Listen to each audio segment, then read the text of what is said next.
Hello, and welcome back to the Gentleman Psychic. This is your host, your MC, your Master of Ceremonies. Richard Lale is my first name. Richard Lale Lillard is the full. And let me go over here to the medias of social, and your videos, let's see. I don't know why I can never remember where that is, your channel. Here we go, live, and we'll copy this one. Share, copy the link. We'll go back over here to the Facebook, and we'll post it here in the comments. Paste that there. And then we'll go over here. Join me live for story time.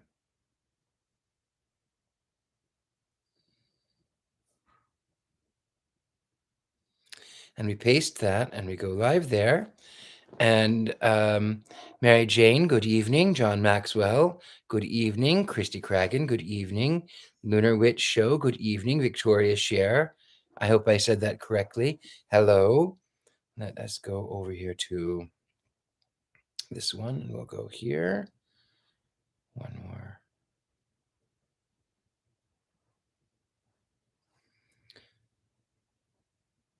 Story time. There we go. And we post that one. Now, I didn't wind the clock. I just didn't. So we do not have our morning, our greeting chimes, but that is quite all right. I did set an alarm for 11 o'clock on my digital device. I wanted to say thank you for everyone who has shown kindness to me, and I so appreciate it. Also, I meant to bring it down and I forgot. Somebody bought me a book and it arrived safely. So we will be reading Oscar Wilde in next week's maybe story time. I don't know if we'll finish this one today or next time, but we're getting pretty close to the end. So we will pick up with Oscar Wilde. So that'll be fun. I wanted to also say thank you to everyone who was so kind during my this week of grieving over my mother. Tomorrow is her memorial service. I am not going to attend because it is in Missouri, and I am not in Missouri. So, and as much as it would be nice to be in two places at once, that is not quite something I have yet mastered. Casey Magic Girl, hello, good evening. Dave Abler, good evening. We'll let everyone have a little bit of relaxation for a moment. Make certain that you grab a nice drink and cover up with a nice blanket, cuddle up next to a loved one or next to your favorite toy, your favorite doll, your favorite bear, your favorite thing.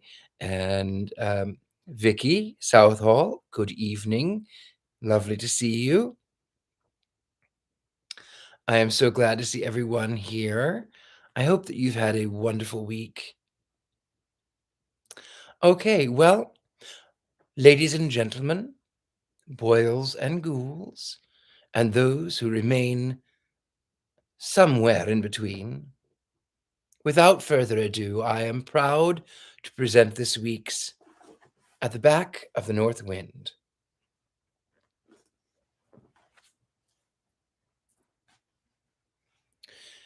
Chapter 33, The Prospect of Brightness. The next morning, Diamond's mother said to his father, "I'm not quite comfortable about that child again." "What child, Martha?" asked Joseph. "You've got a choice now." "Well, Diamond, I mean. I'm afraid he's getting into his queer ways again. He's been at his old trick of walking in his sleep. I saw him run up the stair in the middle of the night." Didn't you go after him, wife? Of course I did. I found him fast asleep in his bed. It's because he's had so little meat for the last 6 weeks, I'm afraid. It may be that. I'm very sorry. But if I don't please God, but if it don't please God to send us enough, what am I to do, wife? You can't help it, I know, my dear good man, returned Martha. After all, I don't know. I don't see why he shouldn't get on as well as the rest of us. There I'm nursing a baby all the time, and I get along pretty well, I'm sure. To hear a little man singing, you wouldn't think there was much amiss with him. For at that moment, Diamond was singing like a lark in the clouds. He had a new baby in his arms, while his mother was dressing herself. Joseph was sitting at his breakfast, a little weak tea, dry bread, and very dubious butter, which Nanny had set for him, and which he was enjoying because he was hungry. He had groomed both horses, and had got old Diamond harnessed and ready to put to. Think of a fat angel Dulcimer, said Diamond. The baby had not been christened yet, but Diamond, in reading his Bible, had come upon the word dulcimer, and thought it was too pretty that ever after thought it so pretty that ever after he called his sister Dulcimer. Think of a red fat angel, Dulcimer, he repeated. For Ruby's an angel of a horse. Dulcimer, he sprained his ankle and got fat on purpose. What purpose, Diamond? Asked his father. Ah, that I can't tell. I suppose to look handsome when his master comes, answered Diamond. What do you think, Dulcimer? It must be for some good reason, for Ruby's an angel. I wish I were rid of him anyhow, said his father, for he weighs heavy on my mind. No wonder, father, he's so fat, said Diamond. But you needn't be afraid, for everybody says he's in better condition than when you had him. Yes, that he may be as thin as a tin horse before his owner comes. It was too bad to leave him on my hands this way. Perhaps he couldn't help it, suggested Diamond. I dare say he has some good reason for it. So I should have said, returned his father, if he had not driven such a hard bargain with me at first. But we don't know what may come of it yet, husband, said his wife. Mr. Raymond may give a little to boot, seeing you've had more of the bargain than you wanted or reckoned upon. I'm afraid not. He's a hard man, said Joseph, as he rose and went to get his cab out. Diamond resumed his singing. For some time he carolled snatches of everything or anything, but at last settled down into something that like what follows. I cannot tell where or how he got it. Where did you come from, baby dear? Out of everywhere into here. Where did you get your eyes so blue? Out of the sky as I came through. What makes the light in them sparkle and spin? Some of the starry spikes left in. Where did you get that little tear? I found it waiting when I got here.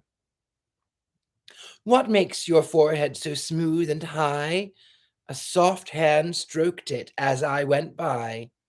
What makes your cheek like a warm white rose? I saw something better than anyone knows. Whence that three-cornered smile of bliss? 3 angels gave me at once a kiss. Where did you get this pearly ear? God spoke and it came out to hear. Where did you get those arms and hands? Love made itself into hooks and bands. Feet, whence did you come, you darling things? From the same box as cherubs' wings. How did they all just come to be you? God thought about me, and so I grew. But how did you come out to us? You, dear, God thought about you, and so I am here. You never made that song, Diamond, said his mother. No, mother, I wish I had. No, I don't. That would be to take it from somebody else, but it's mine for all that. What's yours? What makes it yours? I love it so. Does loving a thing make it yours? I think so, mother. At least more than anything else can, if I didn't love baby. which couldn't be, she wouldn't be mine a bit. But I do love baby, and baby is my very own Dulcimer. The baby's mine, Diamond. That makes her the more mine, mother. How do you make that out? Because you're mine, mother. Is that because you love me? Yes, just because love makes the only minus, said Diamond. When his father came home to have his dinner and change Diamond for Ruby, they saw him look very sad, and he told them he had not had a fare worth mentioning the whole morning. We shall have to go to the workhouse, wife, he said. It would be better to go back to the north wind, said Diamond dreamily, not intending to say it out loud. So it would, answered his father. But how are we to get there, Diamond? We must wait till we're taken, returned Diamond. Before his father could speak again, a knock came at the door, and in walked Mr. Raymond with a smile on his face. Joseph got up and received him respectfully, but not very cordially. Martha set a chair for him, but he would not sit down. You are not very glad to see me, he said to Joseph.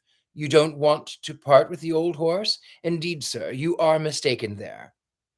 What with the anxiety about him and bad luck, I've wished I were rid of him 1,000 times.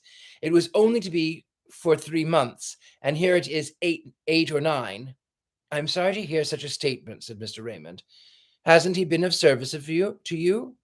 Not much with his lameness. Ah, said Mr. Raymond hastily. You've been laming him, have you? That accounts for it, I see. It wasn't my fault, and he's all right now. I don't know how it happened, but he did it on purpose, said Diamond. He put his foot on the stone just to twist his ankle. How do you know that, Diamond? Said his father, turning to him. I never said so, for I could not think how it came. I heard it in the stable, answered Diamond. Let's have a look at him, said Mr. Raymond.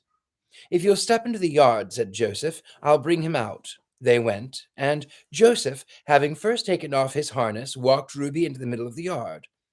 Why, said Mr. Raymond, you've not been using him well. I don't know what you mean by that, sir. I didn't expect to hear that from you. He's sound in wind and limb, as sound as a barrel. And as big, you might add. Why, he's as fat as a pig. You don't call that good usage. Joseph was too angry to make any answer. You've not worked him enough, I say. That's not making a good use of him. That's not doing as you'd be done by. I shouldn't be sorry if I was served the same, sir. He's too fat, I say. There was a whole month I couldn't work him at all, and he did nothing but eat his head off. He's an awful eater. I've taken the best part of 6 hours a day out of him, but since I'm always afraid of his coming to grief again, and so I couldn't make the most even of that, I declare to you, sir, when he's between the shafts, I sit on the box as miserable as if I had stolen him. He looks all the time as if he was a blotting up of complaints to make of me the minute he set eyes on you again. There, look at him now, squinting around at me with one eye. I declare to you, on my word, I haven't laid the whip on him more than 3 times. I'm glad to hear it. He never did want the whip. I didn't say that, sir. If ever a horse wanted the whip, he do. He's brought me to beggary almost with his snail's pace. I'm very glad you come to rid me of him. I don't know that, said Mr. Raymond. Suppose I were to ask you to buy him of me, cheap. I wouldn't have him in a present, sir. I don't like him, and I wouldn't drive a horse that I didn't like. No, not for gold. It can't come to good where there's no love between 'em. Just bring out your own horse, and let me see what sort of a pair they'd make. Joseph laughed rather bitterly as he went to fetch Diamond. When the two were placed side by side, Mr. Raymond could hardly keep his countenance, but from a mingling of feelings beside a great red round barrel Ruby, all body and no legs, Diamond looked like a clothes horse with skin thrown over it. There was hardly a spot of him where you could not descry some sign of bone underneath. Gaunt and grim and weary he stood, kissing his master, and heeding no one else. You haven't been using him well, said Raymond. I must say, returned Joseph, throwing an arm around the horse's neck, that the remark had better have been spared, sir. The horse is worth 3 of the other now. I don't think so. I think they make a very nice pair if one's too fat, the other's too lean. So that's all right. And if you won't buy my ruby, I must buy your diamond. Thank you, sir, said Joseph, in a tone implying anything but thanks. You don't seem to like my proposal, said Mr. Raymond. I don't, returned Joseph. I wouldn't part with my old diamond for his skin and full of nuggets as it is of bones. Who said anything about parting with him? You did now, sir. No, I didn't. I only spoke of buying him to make a pair with Ruby. We could pair Ruby and patch Diamond a bit, and for height they are as near a match as I care about. Of course, you would be the coachman, if only you would consent to be reconciled to Ruby. Joseph stood bewildered, unable to answer. I've bought a small place in Kent, continued Mr. Raymond, and I must have a pair to my carriage, for the roads are hilly thereabouts. I don't want to make a show with a pair of high steppers. I think these will just do. Suppose for a week or two you set yourself to take Ruby down and bring Diamond up. If we could only lay a pipe from Ruby's sides into Diamond's, it would be the work of a moment. But I fear that wouldn't answer. A strong inclination to laugh intruded upon Joseph's inclination to cry, and made speech still harder than before. I beg your pardon, sir, he said at length. I've been so miserable, and for so long, that I never thought you was only a chaffing me with when you said I hadn't used the horse well. I did grumble at you, sir. Many's the time in my trouble. But whenever I said anything, my little Diamond would look at me with a smile, as much as to say, I know him better than you, father, and upon my word, I have always thought the boy must be right. Will you sell me old Diamond, then? I will, sir, on one condition, that if ever you want to part with him or me, you give me the option of buying him. I could not part with him, sir. As to who calls him his, that's nothing for. As Diamond says, it's only loving a thing that can make it yours. And I do love old Diamond, sir, dearly. Well, there's a cheque for £20, which I wrote to offer you for him, in case I should find you had done the handsome thing by Ruby. Will that be enough? It's too much, sir. His body ain't worth it. Shoes and all, it's only his heart, sir. That's worth millions. But his heart'll be mine all the same, so it's too much, sir. No, I don't think so. It won't be, at least, by the time we've got him fed up again. You take it and welcome. Just go on with your cabbing for another month, only take it out of Ruby and let Diamond rest, and by that time I shall be ready for you to go down into the country. Thank you, sir, thank you. Diamond set you down for a friend, sir, the moment he saw you. I do believe that child of mine knows more than other people. I think so too, said Mr. Raymond. As he walked away, he had meant to test Joseph when he made the bargain about Ruby, but had no intention of so greatly prolonging the trial. He had been taken ill in Switzerland, and had been quite unable to return sooner. He went away now highly gratified at finding that he had stood the test, and was a true man. Joseph rushed into his wife, who had been standing at the window anxiously waiting the result of the long colloquy. When she heard that the horses were together in the double harness, she burst forth into a moderate fit of laughter. Diamond came up with baby in his arms, and made big, anxious eyes at her, saying, What's the matter with you, mother dear? Do cry a little. It will do you good. When father takes ever so small a drop of spirits, he puts water to it. You silly darling, said his mother. How could I laugh at the notion of the great fat Ruby along side by side with our poor old Diamond? But why not, mother? With a month's oats and nothing to do, Diamond will be nearer Ruby's size than you will father's. I think it's very good for different sorts to go together. Now Ruby will have a chance of teaching Diamond better manners." "How dare you say such a thing, Diamond?" said his father angrily. "To compare the two for manners, there's no comparison. Our Diamond's a gentleman." "I don't mean to say he isn't, father. I dare say some gentlemen judge their neighbors unjustly. That's all I mean. Diamond shouldn't have thought such bad things of Ruby. He didn't try to make him the best of him." "How do you know that, pray?" "I heard them talking about it one night." "Who?" "Why, Diamond and Ruby. Ruby's an angel." Joseph stared and said no more. For all his new gladness, he was very gloomy, and harnessed the angel, for he thought his darling Diamond was going out of his mind. He could not help thinking rather differently, however. When he found the change that had come over Ruby, considering his fat, he exerted himself amazingly, and got over the ground with incredible speed, so willing, so even anxious. Was he to go now, that Joseph had to hold him quite tight? Then, as he laughed at his own fancies, a new fear came upon him lest the horse should break his wind, and Mr. Raymond have good cause to think he had not been using him well. He might even suppose that he had taken advantage of his new instructions to let out upon the horse some of his pent-up dislike, whereas in truth it had so utterly vanished that he felt as if Ruby too had been his friend all the time.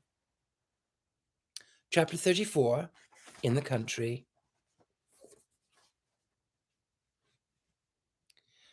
Before the end of the month, Ruby had got respectably thin, and Diamond respectably stout. They really began to look fit for double harness. Joseph and his wife had got their affairs in order and everything ready for migrating at the shortest notice, and they felt so peaceful and happy that they judged all the trouble they had gone through well worth enduring. As for Nanny, she had been so happy ever since she left the hospital, and she expected nothing better, and saw nothing attractive in the notion of the country. At the same time, she had not the least idea of what the word country meant, for she had never seen anything about her but streets and gas lamps. Besides, she was more attached to Jim than to Diamond.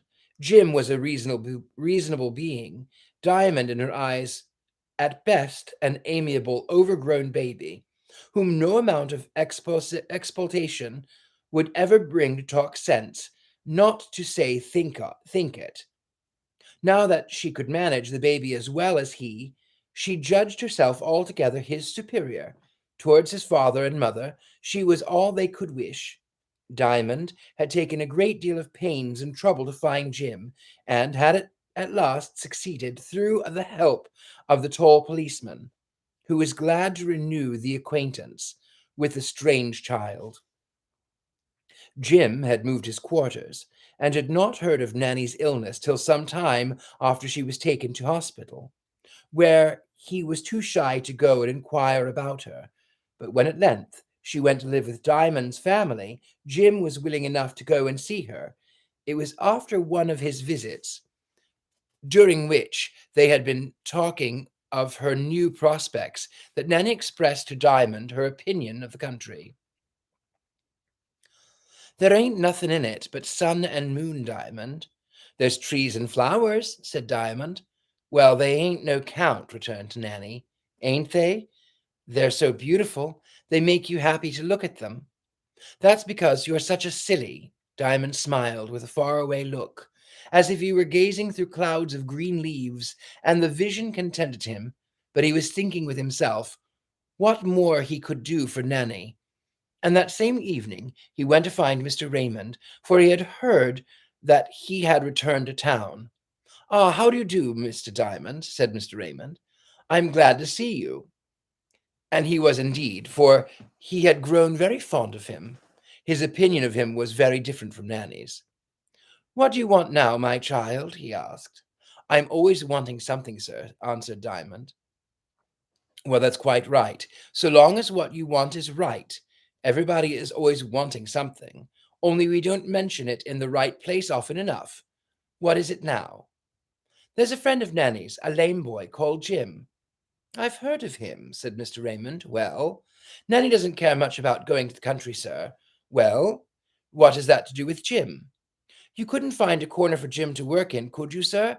I don't know what that I could. That is, if you can show good reason for it.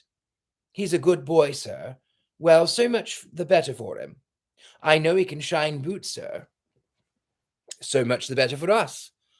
You want your boots shined in the country, don't you, sir? Yes, to be sure. It wouldn't be it wouldn't be nice to walk over the flowers with dirty boots, would it, sir? No, indeed. They wouldn't like it, would they? No, they wouldn't. The nanny would be better pleased to go, sir. If the flowers didn't like dirty boots to walk over them, Nanny wouldn't mind going to the country. Is that it? I don't quite see it. No, sir, I don't mean that. I meant if you would take Jim with you to clean your boots and do odd jobs, you know, sir, the nanny would like it better. She's so fond of Jim. Now you come to the point, Diamond. I see what you mean exactly. I will turn it over in my mind. Could you bring Jim to see me? I'll try, sir, but they don't mind me much. They think I'm silly, added Diamond, with one of his sweetest smiles. What Mr. Raymond thought I dare hardly attempt to put down here, but on one part was the highest wisdom must ever appeal folly to those who do not possess it. I think he would come through after dark, you know. Diamond continued. He does well at shining boots. People's kind to lame boys, you know, sir. But after dark there ain't so much doing. Diamond succeeded in bringing Jim to Mr. Raymond, and the consequence was that he resolved to give the boy a chance. He provided new clothes for him and Nanny, and upon a certain day Joseph took his wife and 3 children and Nanny and Jim by train to a certain station in the country of Kent, where they found a cart waiting to carry them and their luggage to the mound, which was the name of Mr. Raymond's new residence. I will not describe the varied feelings of the party as they went, or when they arrived. All I will say is that Diamond, who is my only care, was full of quite quiet delight, a gladness too deep to talk about. Joseph returned to town the same night, and the next morning drove Ruby and Diamond down with the carriage behind them, and Mr. Raymond, and a lady in the carriage, for Mr. Raymond was an old bachelor no longer. He was bringing his wife with him to live at the Mound. The moment Nanny saw her, she recognized her as the lady who had lent her the ruby ring. That ring had been given her by Mr. Raymond. The weather was very hot, and the woods very shadowy. There were not a great many wild flowers, for it was getting well towards autumn, and the most of the wild flowers rise early to be before the leaves, because if they did not, they would never get a glimpse of the sun. So they have their fun over and are ready to go to bed again by the same time the trees are dressed. But there was plenty of the loveliest grass and daisies about the house, and Diamond's chief pleasure seemed to be to lie amongst them and breathe the pure air. But all the time he was dreaming of the country at the back of the north wind, and trying to recall the songs the river used to sing, for this was more like being at the back of the north wind than anything he had known since he left it. Sometimes he would have his little brother, sometimes his little sister, and sometimes both of them in the grass with him. When then he felt just like a cat with her first kittens, he said only he couldn't purr. All he could do was to sing. There were very different times from those when he used to drive the cab, but you must not suppose that Diamond was idle. He did not do so much for his mother now, because Nanny occupied his former place, but he helped his father still, both in the stable and in the harness, and generally went with him on the box that he might learn to drive a pair and be ready to open the carriage door. Mr. Raymond advised his father to give him plenty of liberty. A boy like that, he said, ought not to be pushed. Joseph assented heartily, smiling to himself at the idea of pushing Diamond. After doing everything that fell to his share, the boy had a wealth of time at his disposal, and a happy, sometimes merry time it was. Only for 2 or 3 months or so, he neither saw nor heard anything of the north wind. Chapter 35. I Make Diamond's Acquaintance. Mr. Raymond's house was called the Mound because it stood upon a little steep knoll, so smooth and symmetrical that it showed itself at once to be the artificial. It had, beyond doubt, been built for Queen Elizabeth as a hunting tower, a place, namely, from the top of which you could see the country for miles on all sides, and so be able to follow with your eyes the flying deer and pursuing hounds and horsemen. The mound had been cast up to give a good basement advantage. Over the neighboring heights and woods there was a great quarry hole not far off, brimful of water, from which, as was the current legend stated, the materials forming the heart of the mound, a kind of stone unfit for building, had been dug. The house itself was of brick, and they said the foundations were first laid in the natural level, and then the stones of the earth, the mound, were heaped about them, so that its great height should be well buttressed. Joseph and his wife lived in a cottage a short way from the house. It was a real cottage with a roof of thick thatch, which in June and July the wind sprinkled with red and white petals. It shook loose from the topmost sprays of the rose trees climbing the walls. At first, Diamond had a nest under this thatch, a pretty little room with white muslin curtains, but afterwards Mr. and Mrs. Raymond wanted to have him for a page in the house, and his father and mother were quite pleased to have him employed without his leaving them. So he was dressed in a suit of blue, from which his pale face and fair hair came out like the loveliest blossom, and took up his abode in the house. "Would you be afraid to sleep alone, Diamond?" asked his mistress. "I don't know what you mean, ma'am," said Diamond. "I never was afraid of anything that I can recollect, not much at least." "There's a little room at the top of the house, all alone," she returned. "Perhaps you would not mind sleeping there."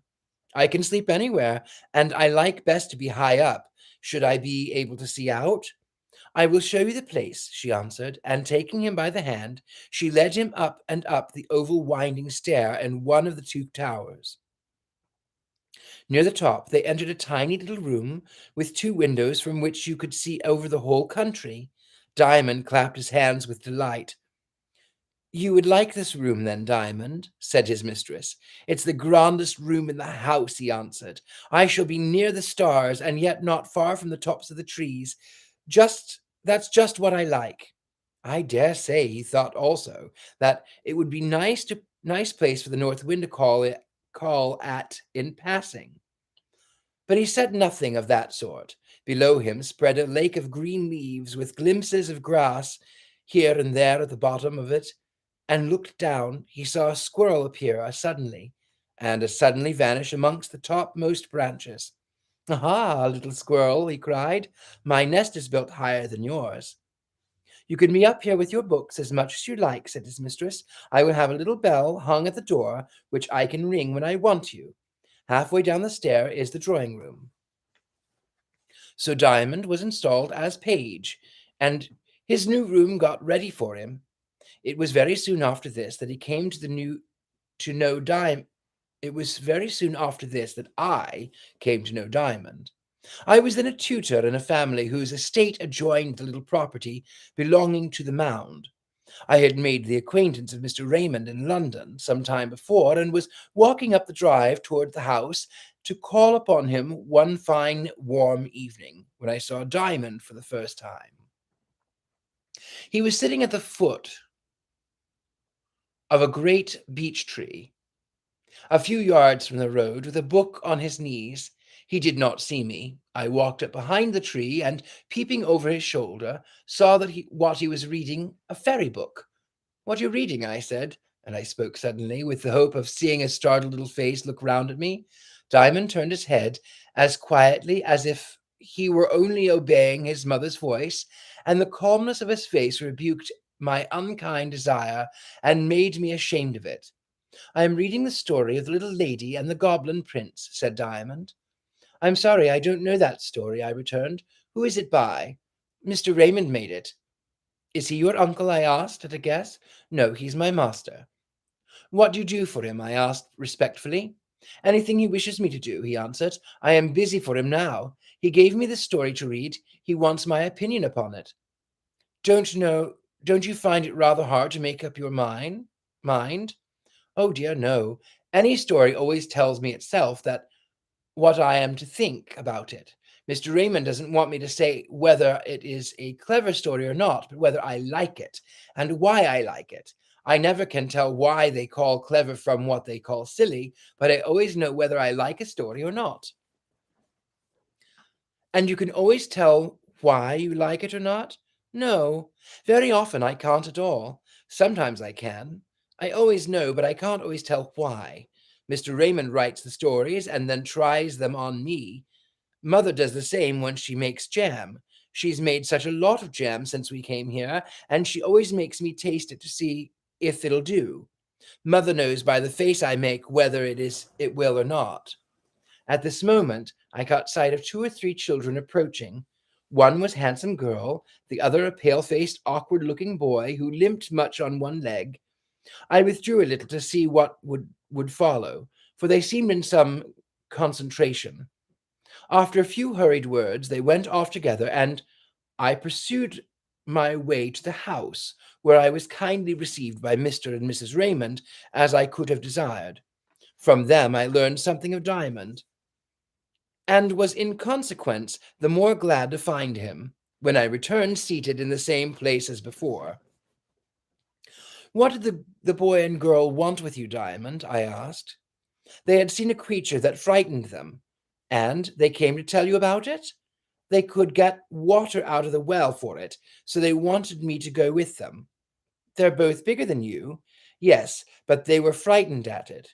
And you weren't frightened at it? No. Why? Because I'm silly. I'm never frightened at things. I could not help thinking of old meaning of the word silly. And what was it? I asked. I think it was a kind of angel, a very little one. It had a long body and great wings, which it drove about so fast that they grew thin cloud all around it. It flew backwards and forwards over the well, or hung right in the middle, making a mist of wings, as if its business was to take care of the water. And what did you do to drive it away? I didn't drive it away. I knew whatever the creature was, the well was to get water out of. So I took a jug, dipped it in, and drew the water. And what did the creature do? Flew about, and it didn't hurt you? No, why should it? I wasn't doing anything wrong. What did your companions say then? They said, Thank you, Diamond. What a dear silly you are. And weren't you angry with them? No, why should I? I should like if they would play with me a little, but they always like better to go away together when their work is over. They never heed me. I don't mind it much, though. The other creatures are friendly. They don't run away from me. Only they're all so busy with their own work, they don't mind me much. Do you feel lonely then? Oh, no. When nobody minds me, I get into my nest and look up, and the sky does mind me and thinks about me. Where is your nest? He rose, saying. I will show you, and led me to the other side of the tree. There hung a little rope ladder from one of the lower boughs. The boy climbed up the ladder and got up the bow. Then he climbed further into the leafy branches and went out of sight. After a little while, I heard his voice coming down out of the tree. I am in my nest now, said the voice. I can't see you, I returned. I can't see you either, but I can see the first star peering out of the sky. I should like to get up into the sky. Don't you think I shall some day? Yes, I do. Tell me what more you see up there. I don't see anything more except a few leaves and the big sky over me. It goes swinging about. The earth is all behind my back. There comes another star. The wind is like kisses from a big lady. When I get up there, I feel as if I were in the north wind's arms. This was the first I'd heard of the north wind. The whole ways and look of the child, so full of quiet wisdom, yet so ready to accept the judgment of others in his own dispraise, took hold of my heart, and I felt myself wonderfully drawn towards him. It seemed to me, somehow, as if little Diamond possessed secret of life and was himself what he was so ready to think, and lowest living thing, an angel of God with something special to say or do. A gush of reverence came over me, and with a single good night, I turned and left him in his nest. I saw him often after this, and gained so much as the confidence that he told me all I have told you. I cannot pretend to account for it. I leave that for each philosophical reader to do after his own fashion. The easiest way is that of Nanny and Jim, who said often to each other that Diamond had a tile loose. But Mr. Raymond was much of my opinion concerning the boy, while Mrs. Raymond confessed that she often rang her bell just to have once more the pleasure of seeing the lovely stillness of that boy's face, with those blue eyes which seemed rather made for the people to look into, for himself to look out of. It was plainer to others than to himself that he felt the desertion of Nanny and Jim. They appeared to regard him as a mere toy, except when they found he could minister to the increase of their privileges or indulgences, when they made no scruple of using him, generally with success. They were, however, well behaved to wonderful degree, while I have little doubt that much of their good behavior was owing to the unconscious influence of the boy they called God's baby. One very strange thing is that I could never find out where he got some of his many songs. At times they would be but bubbles blown out of a nursery rhyme, as was the following, which I heard him sing one evening to his little Dulcimer. There were about a score of sheep feeding in the paddock near him. Their white wool dyed a pale rose in the light of the setting sun. Those in long shadows from the trees were dead white. Those in the sunlight were half glorified with pale rose.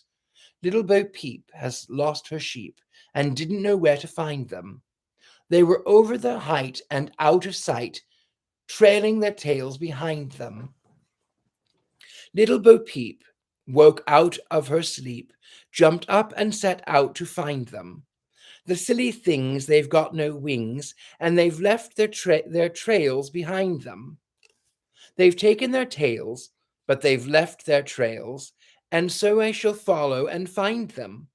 For wherever the tail had dragged a trail, the long grass grew behind them. And Day's eyes and Buttercup's cow's lips and crow's feet were glittering in the sun. She threw down her book and caught up her crook, and after her sheep did run. She ran and ran, and ever as she ran, the grass grew higher and higher, till over the hill the sun began to set in flame of fire. She ran on still up the grassy hill, and the grass grew higher and higher. When she reached its crown, the sun was down, and had left a trail of fire. The sheep and their tails were gone, all gone, and no more trail behind them. Yes, yes, they were there, long-tailed and fair, but alas, she could not find them. Purple and gold and rosy and blue, with their tails all white behind them. Her sheep they did run in the trail of the sun. She saw them, but could not find them. After the sun, like clouds they did run, but she knew they were her sheep.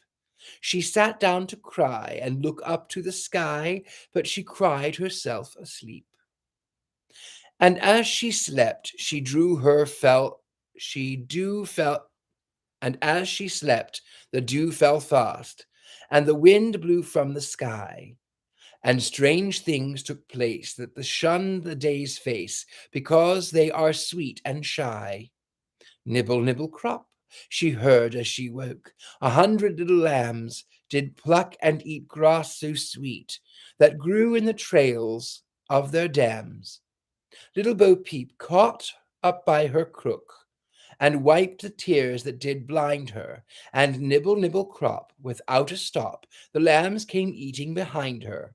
Home, home she came, both tired and lame, with 3 times as many sheep. In a month or more, they'll be as big as before, and then she'll laugh in her sleep. But what would you say if one fine day, when they've got their bushiest tails, their grown-up game should be just the same, and she have to follow their trails? Never weep, Bo Peep, though you lose your sheep, and do not know where to find them. 'Tis after the sun the mothers have run, and their lambs behind them. I confess again to having touched up a little, but it loses far more in Diamond's sweet voice singing it than it gains by a rhyme here and there. Some of them were out of books Mr. Raymond had given him. These he always knew, but about the others he could seldom tell. Sometimes he would say, I made that one, but generally he would say, I don't know, I found it somewhere, or I got it at the back of the north wind.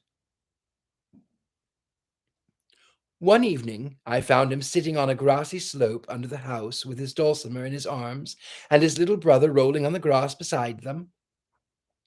He was chanting in his unusual way, more like the sound of a brook than anything else I can think of. When I went up to them, he ceased his chant. Do go on, Diamond. Don't mind me, I said. He began again at once. While he sang, Nanny and Jim sat a little way off, one hemming a pocket handkerchief and the other reading a story to her. But they never heeded Diamond. This is as near what he sang as I can recollect, or reproduce, rather. What would you see if I took you up to my little nest in the air? You would see the sky like a clear blue cup turned upside down, downwards there. What would you do if I took you there to my little nest in the tree? My child with cries would trouble the air to get what she could but see. What would you get in the top of the tree for all your crying and grief? Not a star would you clutch. Of all you see, you could only gather a leaf. But when you had lost your greedy grief, content to see from afar, you would find in your hand a withering leaf, in your heart a shining star.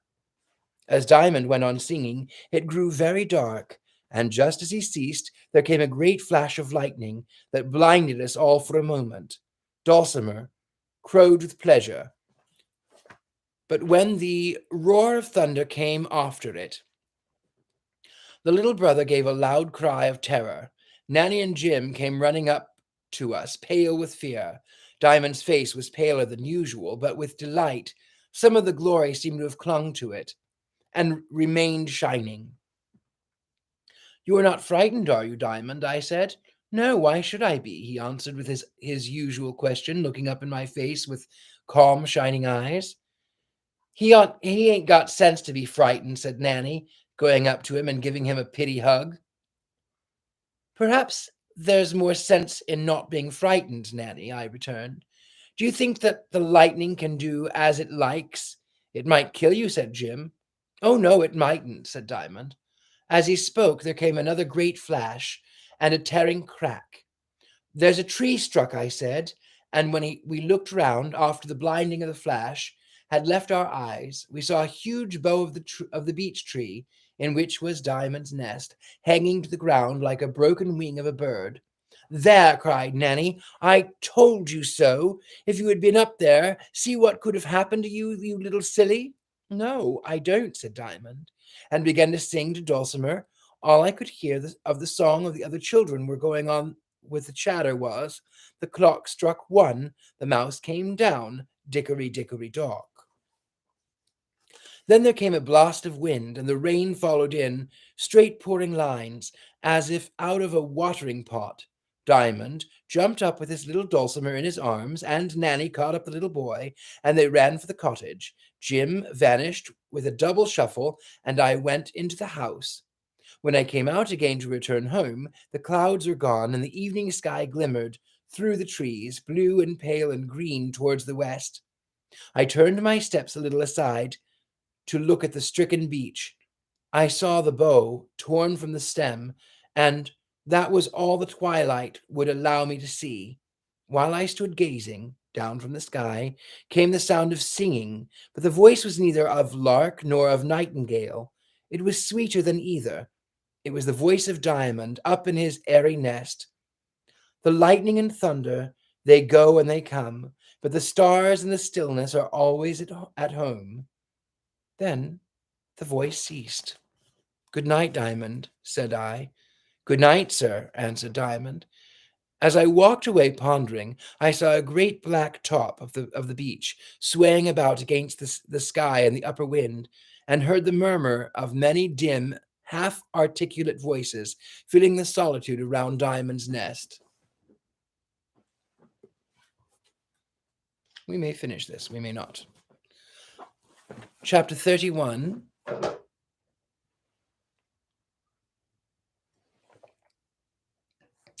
Chapter 31, Diamond questions the north wind.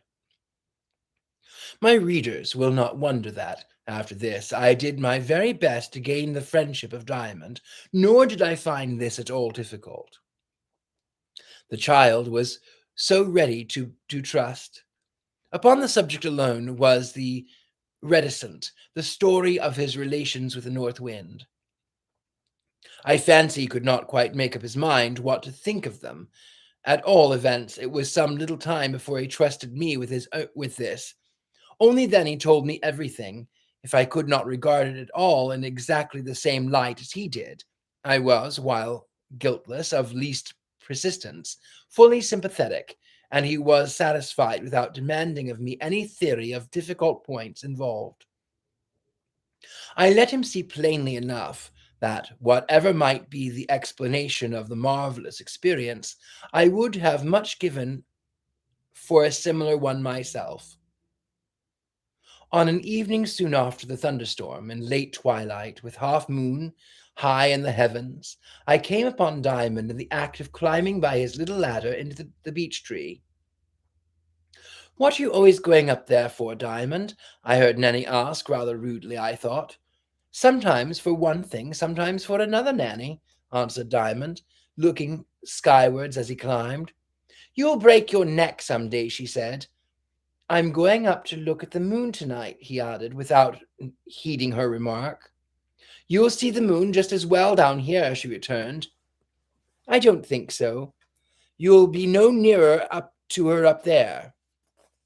"Oh, yes, I shall. I must be nearer her, you know. I wish you could dream. I wish I could dream as pretty dreams about her as you can, Nanny." "You silly, you never have done about that dream. I never dreamt but that one, and it was nonsense enough, I'm sure." "It wasn't nonsense. It was a beautiful dream, and funny one too, both in one. But what's the good of talking about it that way when you know it was only a dream? Dreams ain't true." "That one was true, Nanny. You know it was. Didn't you come to grief for doing what you were told not to do? And isn't that true?" "I can't get any sense into him," exclaimed Nanny, with an expression of mild despair. "Do you really believe, Diamond, that there's a house in the moon, with a beautiful lady, and a crooked old man, and dusters in it?" "If there isn't, there's something better," he answered, and vanished in the leaves over our heads. I went into the house, where I visited often in the evenings. When I came out, there was the little wind blowing very pleasant after the heat of the day. For although it was late summer now, it was still hot. The tree-tops were swinging about in it. I took my way past the beech and called up to see Diamond, if Diamond were still there, in his nest, in its rocking head. "Are you there, Diamond?" I said. "Yes, sir," came his clear voice in reply. "Isn't it growing too dark for you to get down safely?" "Oh, no, sir. If I take time to it, I know my way so well, and never let go with one hand till I've got a good hold of the other." "Do be careful," I insisted, foolishly, seeing the boy was as careful as he could be already. "I'm coming," he returned. "I've got all the moon I want tonight." I heard a rustling and a rustling, drawing nearer and nearer. 3 or 4 minutes elapsed, and he appeared, at length creeping down his little ladder. I took him in my arms and set him on the ground. "Thank you, sir," he said. "That's a north wind blowing, isn't it, sir?" "I can't tell," I answered. "It feels cool and kind, and I think it may be, but I couldn't be sure, except if it were stronger, for a gentle wind might turn any way amongst the trunks of the trees." "I shall know when I get up to my room," said Diamond. "I think I hear my mistress's bell. Good night, sir." He ran to the house, and I went home. His mistress had rung for him only to send him to bed, for she was very careful over him, and I dare say thought he was not looking well.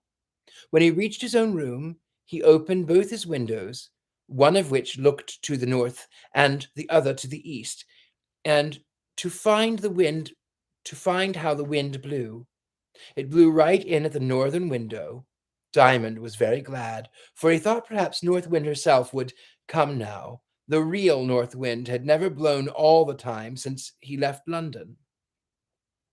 But as she always came of herself, and never when he was looking for her, and indeed almost never when he was thinking of her, he shut the east window and went to bed. Perhaps some of my readers may wonder that he could go to sleep with such an expectation, and indeed, if I had not known him, I should have wondered at it myself. But it was one of his peculiarities, and seemed nothing strange to him. He was so full of quietness that he could go to sleep almost any time, if he only composed himself and let the sleep come. This time he went fast asleep, as usual, but he woke in the dim blue night. The moon had vanished. He thought he heard the knocking at his door. "Somebody wants me," he said to himself, and jumping out of bed ran to open it. But there was no one there. He closed it again, and, the noise still continuing, found that another door in the room was rattling. It belonged to a closet. He thought, but he had never been able to open it. The wind blowing in at the window must be shaking it. He would go and see if it was so. The door now opened quite easily, but to his surprise, instead of a closet, he found a long, narrow room. The moon, which was sinking in the west, shone in at the open window at the farther end of the room. The room was low and had a covered ceiling, and occupied the whole top of the house. Immediately under the roof, it was quite empty. The yellow light of the half moon streamed over the dark floor. He was so delighted at the discovery of the strange, desolate, moonlit place, close to his own snug little room, that he began to dance and skip about on the floor. The wind came in through the door he had left open, and blew about him as he danced, and he kept turning towards it that it might blow in his face. He kept picturing to himself the many places, lovely and desolate, the hillsides, the farmyards, the tree-tops, and the meadows, over which it had blown on its way to the mound. And as he danced, he grew more and more delighted with the motion of the motion of the wind. His feet grew stronger and his body lighter, until at length it seemed as if he were borne up on the air and could almost fly. So strong did this feeling become that at last he began to doubt whether he was not in one of those precious dreams he had so often had, in which he floated about on air at will.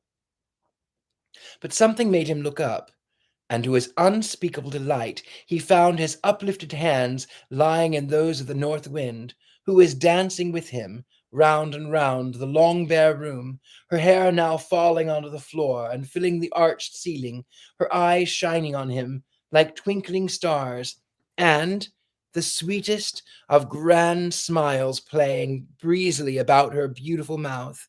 She was so often before of the height of rather tall lady. She did not stoop in order to dance with him, but held his hands high in hers.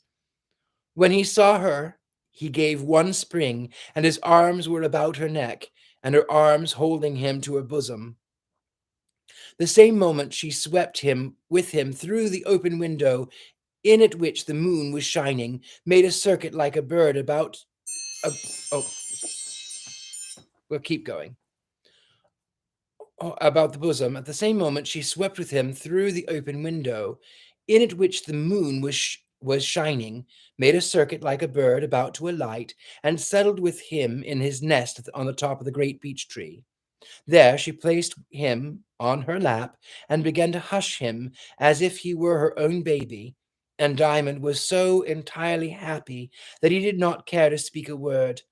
At length, however, he found that he was going to sleep, and that would be to lose so much that, pleasant as it was, he could not consent.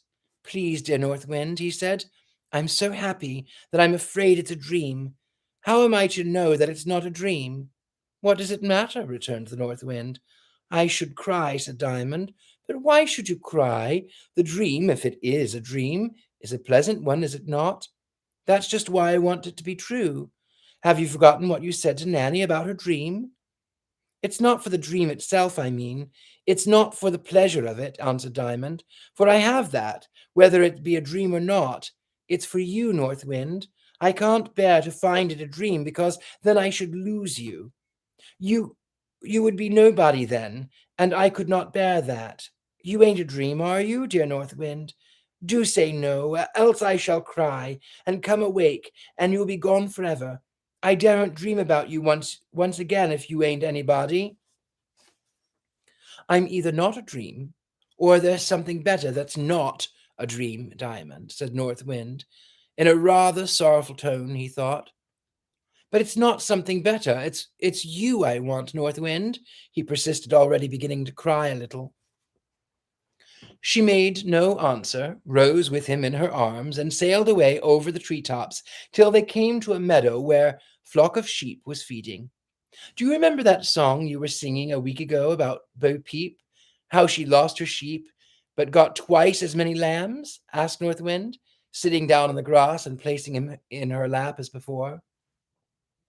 "Oh, yes, I do, well enough," answered Diamond, "but I never just quite liked that rhyme. Why not, child?" "Because it seems to say one's good as another, or two new ones are better than one's that's lost. I've been thinking about that a great deal, and it seems to me that although any one sixpence as good as any other sixpence, not 20 lambs would do instead of one sheep whose face you knew. Somehow, when once you've looked into anybody's eyes, right deep down into them, I mean, nobody will do for that one any more, and nobody for that one any more. Nobody, ever so beautiful or so good, will make up for that one going out of sight. So you see, North Wind, I can't help being frightened to think that perhaps I'm only dreaming, and you are nowhere at all. Do tell me that you are my own real beautiful North Wind."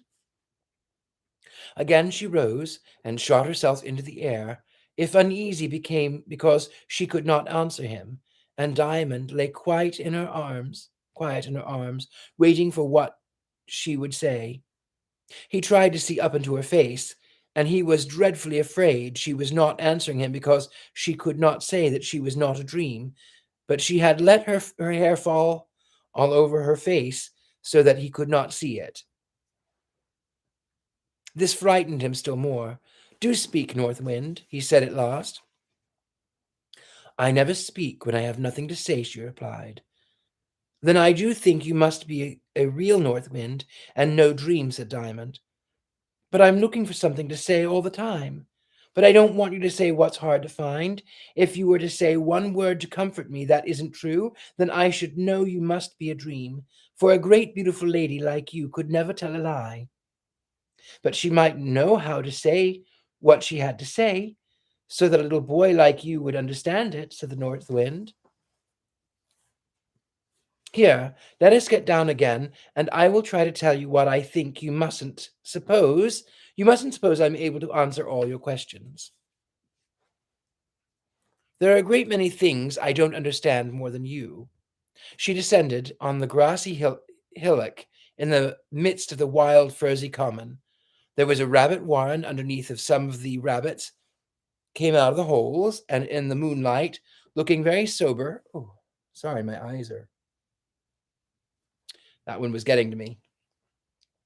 The rabbits came out of their holes in the moonlight, looking very sober and wise, just like patriarchs standing in their tent doors and looking about them before going to bed.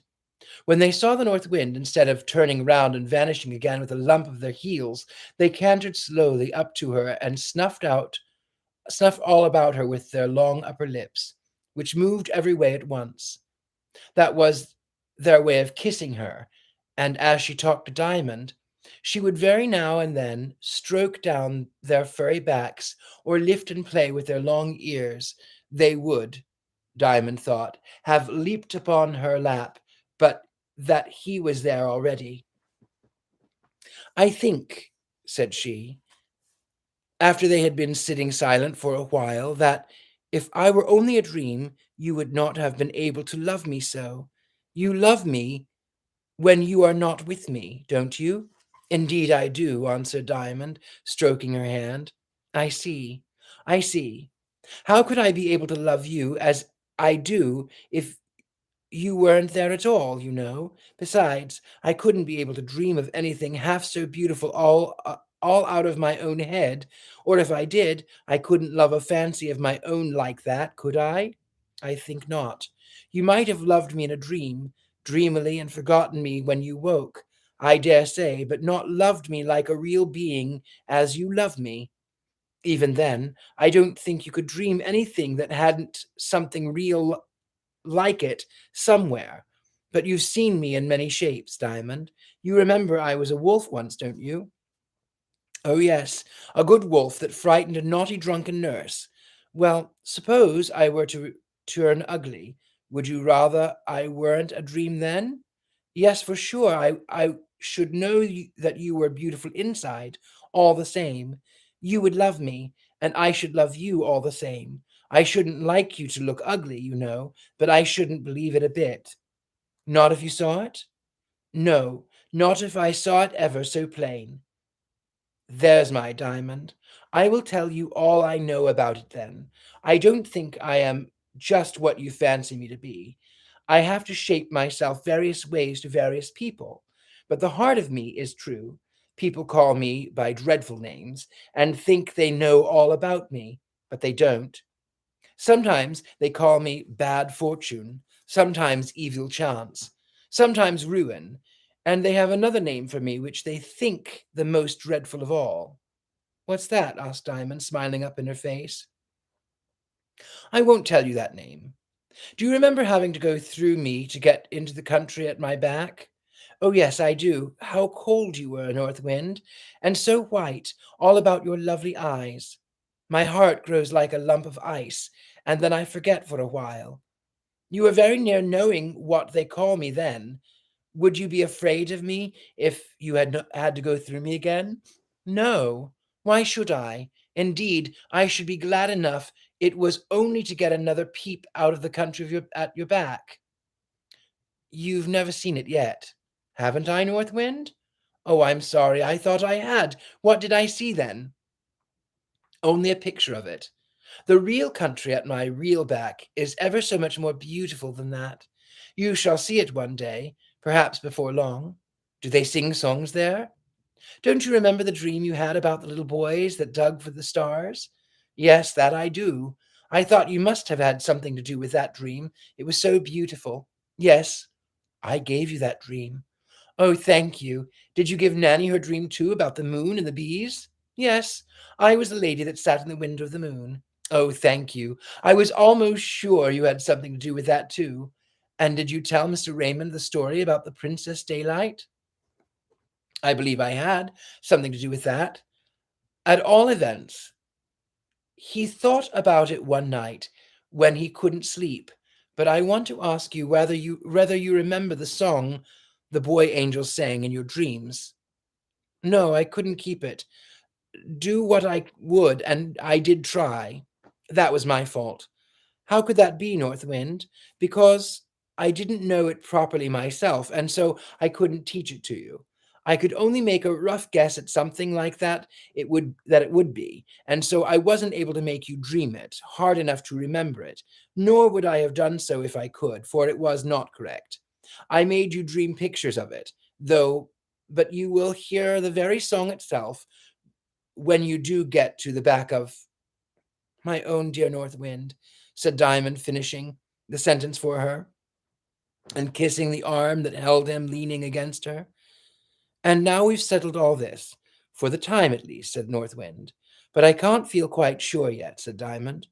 You must wait a while for that. Meantime, you may be hopeful and content not to be quite sure. Come now, I will take you home again, for it won't do to tire you too much. Oh, no, no, no, I'm not in the least tired, pleaded Diamond. It is better, though. Very well, if you wish it, yielded Diamond with a sigh.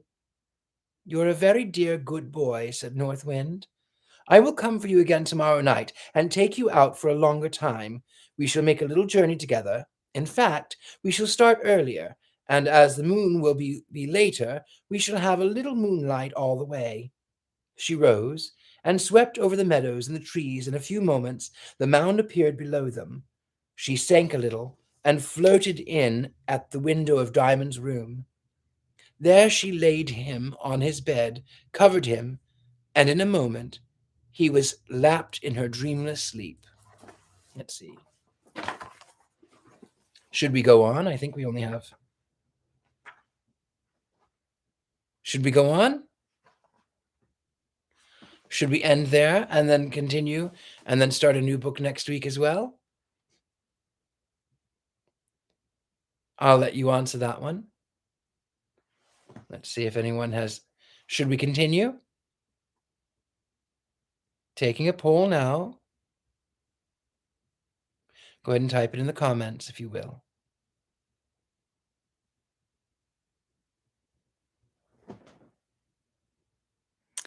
John Maxwell says it's up to you. Yes, please. Okay, then we shall continue. Chapter 37. Once more. The next night, Diamond was seated by his open window with his head on his hand, rather tired, but so eagerly waiting for the promised visit that he was afraid he could not sleep. But he started suddenly and found that he had been already asleep. He rose and, looking out the window, saw something white against the beech tree. It was the North Wind. She was holding by one hand to a top of the branch. Her hair and her garments went floating away behind her over the tree, whose top was swaying about while the others were still. Are you ready, Diamond? She asked. Yes, answered Diamond, quite ready. In a moment she was at the window, and her arms came in and took him. She sailed away so swiftly that he could at first mark nothing but the speed with which the clouds above and the dim earth below went rushing past. But soon he began to see that the sky was very lovely, with mottled clouds all about the moon, on which she threw faint colors like those of mother of pearl, and for an opal. The night was warm, and in the lady's arms he did not feel the wind, which down below was making waves in the ripe corn and ripples on the rivers and the lakes. At length they descended on the side of the open earthly hill, just where from beneath a stone a spring came bubbling out.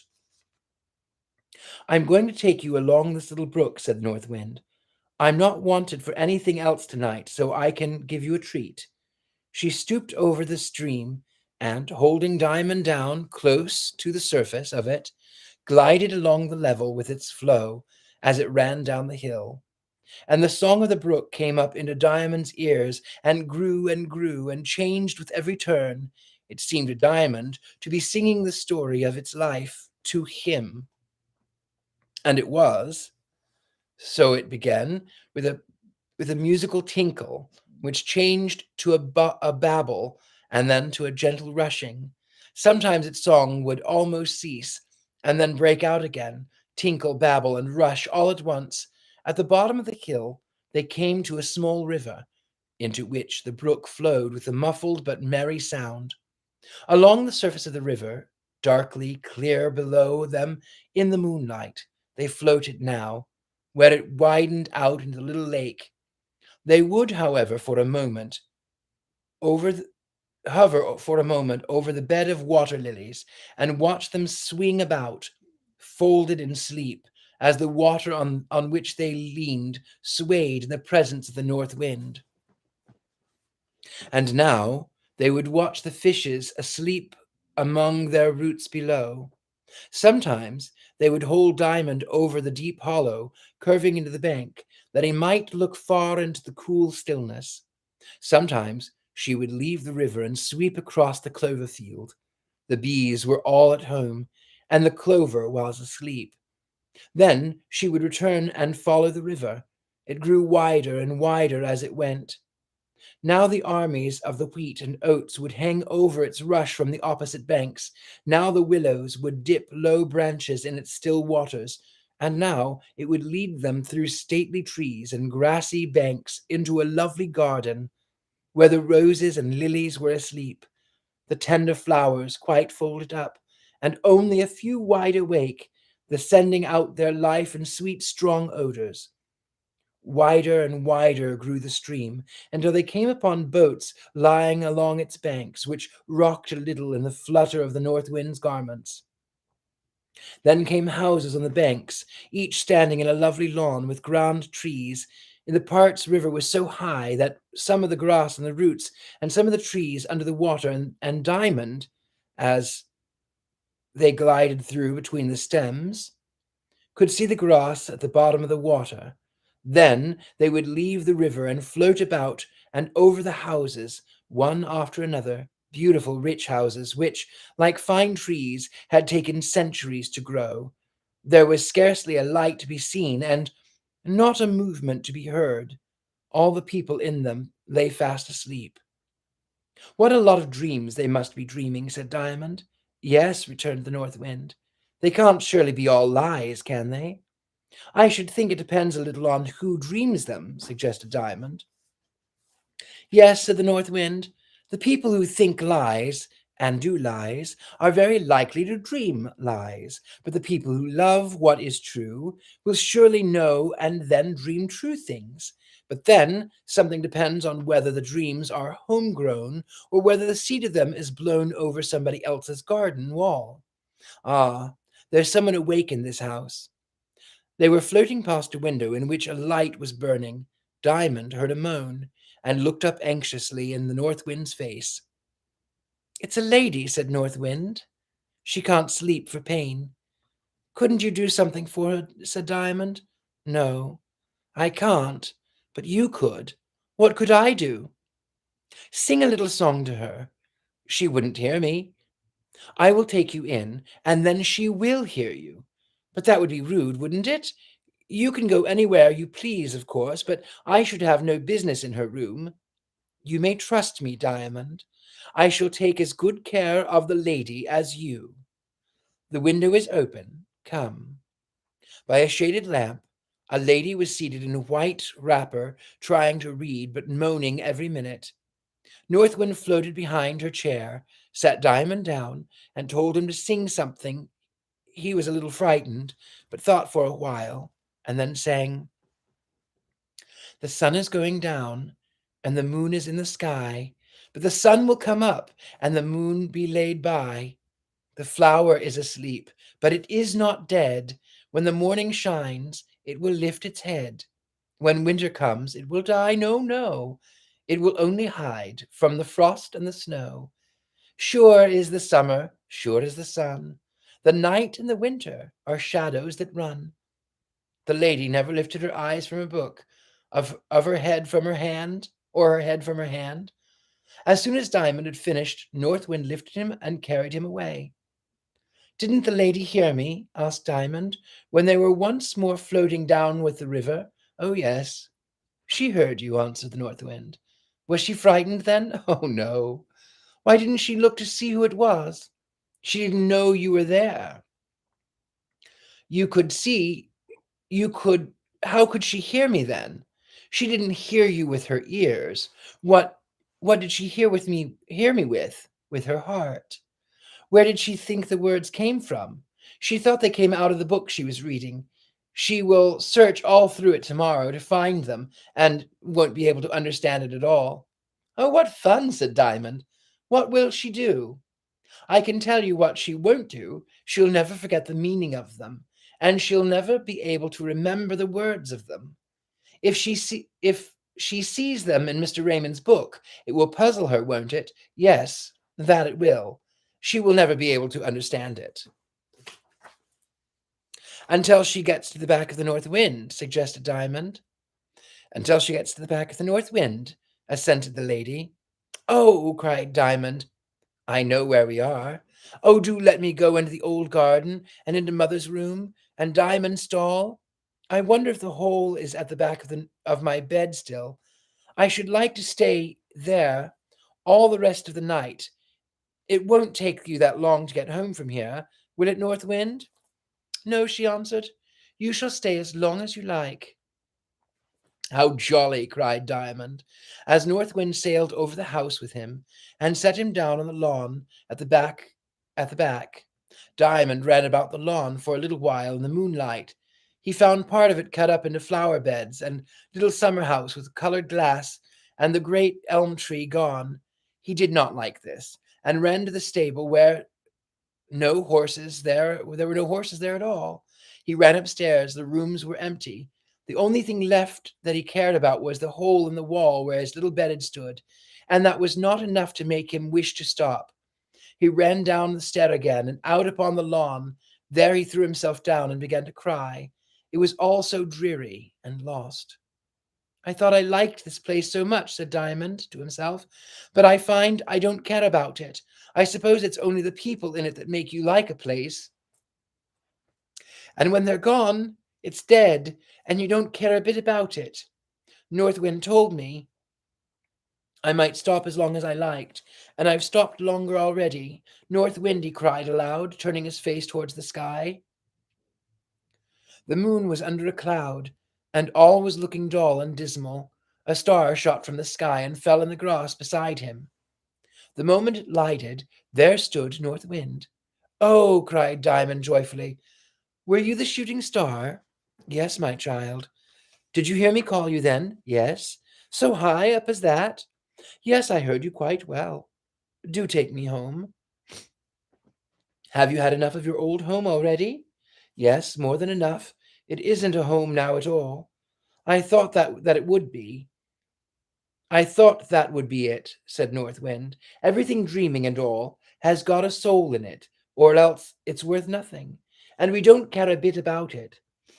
Some of our thoughts are worth nothing because they've got no soul in them. The brain puts them into the mind, not the mind into the brain. But how can you know about that, North Wind? You haven't got a body. If I hadn't, you wouldn't know anything about me. No creature can know another without the help of a body. But I don't care to talk about that. It's time for you to go home." So saying, North Wind lifted Diamond and bore him away. 38. At the back of the North Wind. I did not see Diamond for a week or so after this, and then he told me what I have now told you. I should have been astonished at this, being able to report such conversations as he had had with the North Wind, had I not known already some children are profound in metaphysics. But a fear crosses me, lest by telling so much about my friend, I should lead people to mistake him for one of those consequential, priggish little monsters who are always trying to say clever things and looking to see whether people appreciate them. When a child like that dies, instead of having a silly book written about him, he should be stuffed like one of those awful big-headed fishes you see in museums. But Diamond never troubled his head about what people thought of him. He never set up for knowing better than others. The wisest things he said came out when he wanted one to help him with some difficulty he was in. He was not even offended with Nanny and Jim for calling him silly. He supposed there was nothing in it. He supposed there was something in it, though he could not quite understand what. I suspect, however, that the other name they gave him, God's baby, had some share in reconciling him to it. Happily for me, I was as much interested in metaphysics as Diamond himself, and therefore, while he recounted his conversations with the North Wind, I did not find myself at all in a strange sea, although certainly I could not always feel the bottom, being indeed convinced that the bottom was miles away. Could it be all dreaming, do you think, sir? He asked anxiously. I daren't say, Diamond, I answered, but at least there is one thing you may be sure of, that there is still better love than that of the wonderful being you call the North Wind. Even if she be a dream, the dream of such a beautiful creature could not come to you by chance. Yes, I know, returned Diamond. I know. Then he was silent, but I confess appeared more thoughtful than satisfied. The next time I saw him, he looked paler than usual. Have you seen your friend again? I asked him. Yes, he answered solemnly. Did she take you out with her? No, she did not speak to me. I woke all at once, as generally do when I am going to see her, and there she was against the door into the big room, sitting just as I saw her sit on her own doorstep, as white as snow, and her eyes as blue as the heart of an iceberg. She looked at me, but never moved or spoke. Weren't you afraid? I asked. No, why should I? He answered. I only felt a little cold. Did she stay long? I don't know. I fell asleep. I think I have been rather cold ever since, though, he added with a smile. I did not quite like this, but I said nothing. 4 days after, I called again at the Mound. The maid who opened the door looked grave, but I suspected nothing. When I reached the drawing room, I saw Mrs. Raymond had been crying.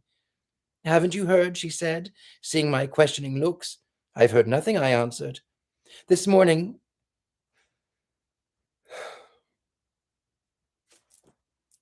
this morning, we found our dear little Diamond lying on the floor of the big attic room just outside his own door, fast asleep, as we thought.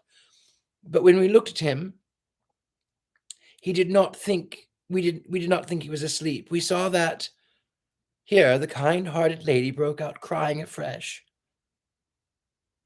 May I go see him? I asked. Yes, she sobbed. You know your way to the top of the tower. I walked up the winding stair and entered his room. A lovely figure as white and almost as clear as alabaster was lying in the bed. I saw at once how it was. They thought he was dead. I knew that he was gone back to the North Wind. George McDaniel, 1824 to 1905, was born at Huntley, Aberdeenshire, where his father was a miller and his family Congregationalist. As a young man, he was ordained as a minister of the Congregational Church, but he resigned after a disagreement with his deacons over a doctrine. And from 1853 he earned his living by lecturing and writing, often in poor health, which meant periodic traveling in search of pure air for his lungs. In 1851 he married Louisa Powell, with whom he spent a long and happy life, sadly ending in grief when 3 of his 13 children died of tuberculosis, and he suffered a stroke that deprived him of speech for his last 5 years. He was a prolific writer, yet it is his fantasies for children that have survived. The first installment at the Back of the North Wind appeared in 1868 in the first issue of the Good Words for the Young, the children magazine that MacDonald edited for a short time the following year. The story was first published in the book in book form in 1871, about 100 years after W. H. Auden wrote, To me, George MacDonald's most extraordinary and precious gift is his ability in all his stories to create an atmosphere of goodness about which there is nothing phony or moralistic, nothing so rarer in literature. Oh, um, at the Back of the North Wind. Wow, that was a beautiful story, and I suspected where it was going. Um, he was at the Back of the North Wind. And with that, my beautiful friends, my loved ones,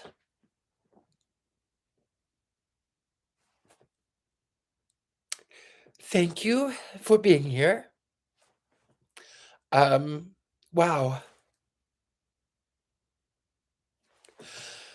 Um, we'll be here next week and we'll be reading Oscar Wilde. Whoever sent me that book, thank you very much. I appreciate it. And forgive me, I have to go, and I will chat with you next week. Bye bye.